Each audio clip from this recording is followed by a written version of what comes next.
Hi NSMH, my name is Chris and I am your National Programs Director for this year. I just wanted to make this really short video to clarify some of the questions that you all may have regarding applying for chapter awards. As you may know, the commitment to apply for the awards is November 1st, so it is coming up, but I wanted to just clarify the actual steps on how to go about the process. So when applying for chapter awards, there are two steps in the process. The first step is to commit to the awards that your chapter will be applying for via the Google form that I've included in the email with the link to this video.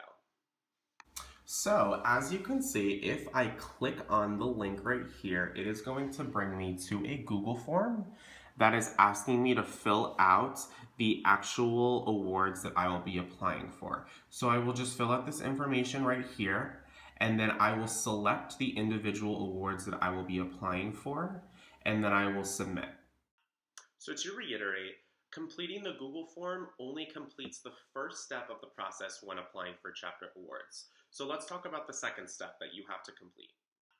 So the second step in applying for chapter awards is submitting your application binder. This binder should be sent to the headquarters office and be in the office no later than November 30th to be considered for the awards that you have committed to applying for. So to clarify, because I know there have been some questions, the scrapbook and the application binder are not the same thing. The scrapbook is actually an award that you can apply for and should not be sent to the headquarters office. It should be brought to the national conference. The application binder is the actual application to apply for awards. So we're going to talk about how you can actually create your application binder.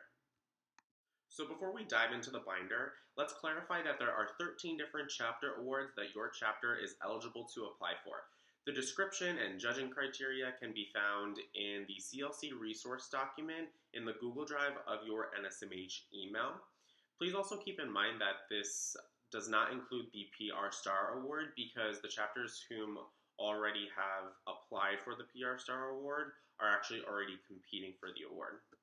So let's talk about what the actual application binder should look like.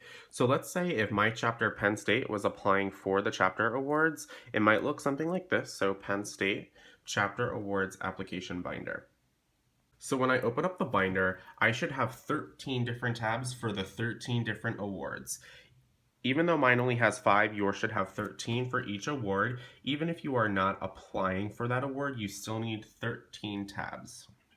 So the first award is the Advisor of the Year award. So if I opened up the first tab, and let's say Penn State was applying for this chapter award, Penn State NSMH Advisor of the Year award would be the heading, and then I would include just a list of bullet points explaining why Penn State is deserving of this award. And feel free to include pictures or other descriptions of why your chapter qualifies for this award. A list of the qualifications and judging criteria are found on the CLC document, so feel free to go off of those. So the second award is the Chapter President of the Year award. So let's say that Penn State, my chapter, was not applying for this award. I would simply say Penn State NSMH is not applying for the Chapter President of the Year award. And this is why I say you should have 13 different tabs for 13 different awards. If you are not applying for this chapter award, simply say my chapter is not applying for the given award. So now that you know how to put your chapter awards application binder together, let's go over the key points to keep in mind. When you open the binder, I should see 13 different tabs for the 13 different awards that you can apply for. Even if your chapter is not applying for a certain award, you still need a tab saying that your chapter will not be applying for this award. So when you complete your application binder, you need to make sure that you send it to NSMH headquarters by November 30th. I repeat, you need to make sure that your application binder is at headquarters by November 30th in order to be considered for the awards that you are applying for. The address to NSMH headquarters can be found in the same email for which I've included a link to this video too.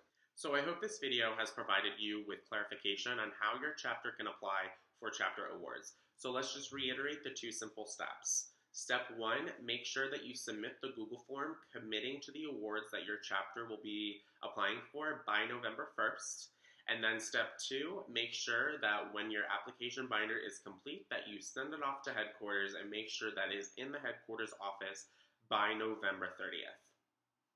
Please feel free to reach out to me via programs@nsmh.org with any questions you may have regarding chapter awards or any other programs with NSMH. I hope to see you at the national conference being held in Jacksonville, Florida in February.